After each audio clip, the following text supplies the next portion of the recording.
Having found the perfect pork, I thought the next step would be simple, but months of experimentation later, and the recipe was still proving elusive.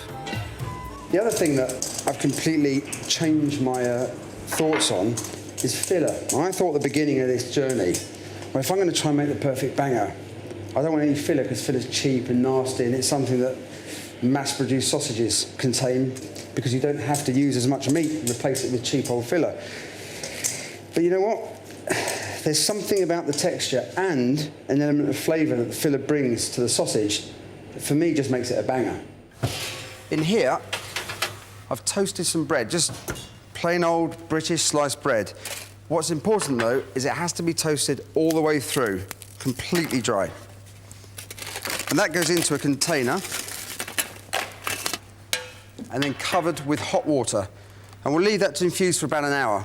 During that time, all that flavour from the toasted bread is going to permeate the water. After an hour, strain it through a fine sieve, make sure you press to get all of the juices out, and we end up with this, toasted bread flavoured water. This really, for me, is the heart of a banger. Now, to this I'm going to add some rusk.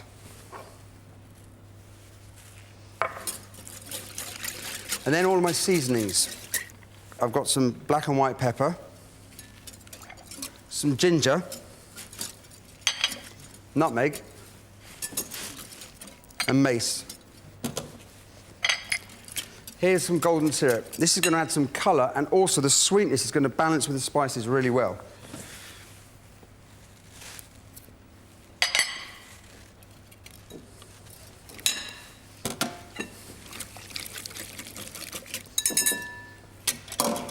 I now need to put this in the freezer. It's really important when making sausages. You keep all of the ingredients and the equipment as cold as possible, but without freezing.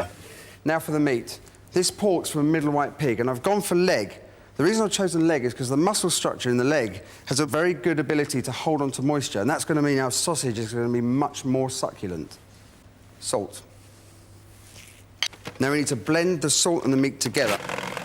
What's happening here is the salt's pulling the proteins from the meat, and that's going to make the whole mixture bind together and emulsify, and that will help give us the texture of the banger that we're really looking for. The friction of the blades going through the mixture and cutting the protein strands creates heat. It only takes a couple of minutes to heat the meat up.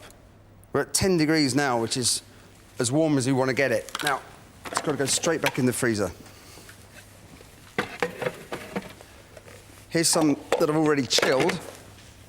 And here's the toasted bread mixture, also pre-chilled. When I think of a banger, I think of me as a 6, 7, 8-year-old in the garden with a mate. You'd build a fire. But there was something about that smoky flavour and the smell of the fat from the sausage dripping into the fire. And then I thought, well, if we could take some fat, because fat's really good at soaking up flavour, and I just cook some fat over a fire. I'm kind of capturing my memory of that fire into the sausage. For the recipe, I've now pureed it. It's important that this is at room temperature. If it's too cold, it'll be too hard and it won't emulsify with the rest of the ingredients. And fat's essential for a banger. For me, a banger isn't a banger without fat. It's also a wonderful carrier of flavour. Finally, just to reinforce that bready flavour, I'm going to put a couple of slices of bread in.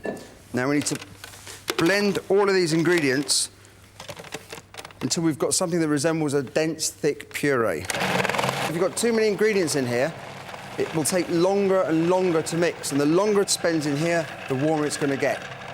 Keep it below 10 degrees centigrade or as cold as possible. Pack the mixture as tightly as possible into a sausage stuffer with no air pockets, or your bangers will bang.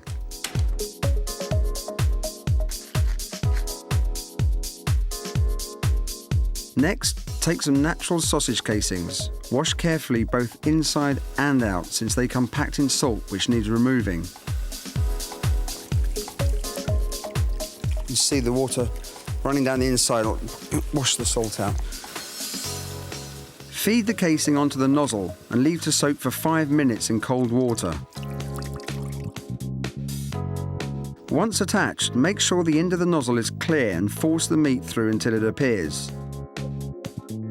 Then put a knot in the casing and continue forcing the meat through.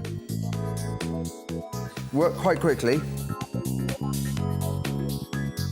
When all is done, tie a knot in the other end, then squeeze and twist to create your bangers.